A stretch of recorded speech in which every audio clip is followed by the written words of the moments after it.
Hey everybody, got another Theological Tuesday video coming at you here. One of the classes I'm having this last semester is Romans. And we went through chapter 14 last week, and something just stood out at me I hadn't seen before. It's just one of those times where if you read and study the Bible, a verse or a phrase of the verse jumps out, slaps you in the face, you can't not notice it. Well, reading, we got verse 5 of the chapter, and it says, "One man esteemeth one day above another, another esteemeth every day alike."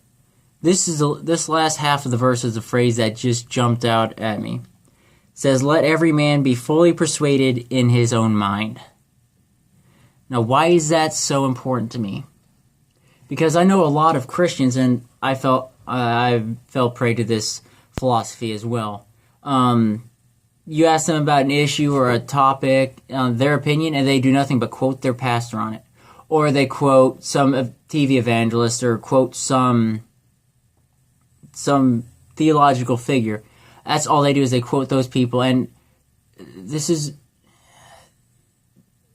philosophy is prevalent in a lot of southern churches. Of course, I've only lived out of the southeastern U.S. for like 3 years of my life, so I don't know this too much by experience, but they believe what their pastor tells them to, and they don't veer from that.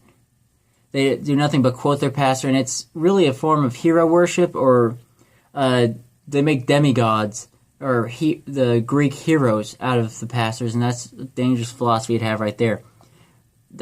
But this verse, Paul is telling people to let every man make up his own mind.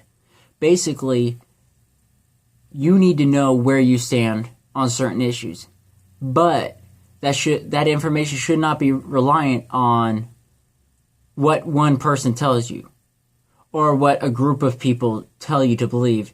You need to make up in your own mind your convictions, your morals, your standards, your philosophies, because it will make you a stronger Christian. See, the whole idea of chapter 14 of Romans is to build up weaker Christians and to not have this civil war in the church between liberal Christians and conservative Christians, the legalists and the liberals and all that stuff. He's trying to break that down too, but a theme running through here is building up the weaker Christian, strengthening the weaker Christian. And you will be a much stronger Christian no matter where your standards are if you know in your mind why you believe this and why you don't believe that. There's a bad philosophy going around with Christians of they're Christian, they know they're a Christian, and they define their Christianity by what they are against. Like, we're against drinking, we're against drugs, we're against homosexuality, we're against all this stuff, and that's how they define their Christianity. Whereas I prefer to define my Christianity by I stand for God, I stand for the Bible, I stand for biblical principles, biblical morals, and I try to list why I am Christian because I am for this. Now, granted, by impliance, if I'm for these things, I will be against other things. But it's a much stronger stance to say I am for this, I am for this, I am for this, rather than saying I am against it. Plus, majority of the time, in my mind, I can take you to book, chapter, and verse in the Bible, or I can give you biblical principle of why I believe that.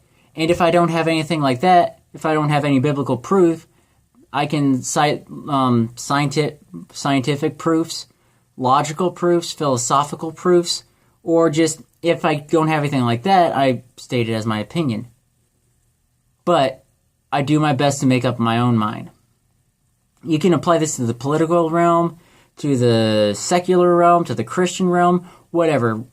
Have your own convictions, have your own morals, have your own philosophies. That's what everybody should have, because we are individual humans.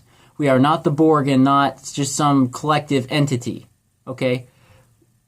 We are individuals, and therefore God and Paul teach us to let every man be fully persuaded in his own mind. Make up your own mind. Know why you stand for what you stand for. Know why you stand against certain things and why you stand against them. Know in your mind why you are fully persuaded that this is right and this is wrong. Don't rely on one man or an entity of people. You make up your own mind, because you won't be a stronger Christian and honor God better. And with that, I'll remind you to walk Christian walk, carry a loaded Glock.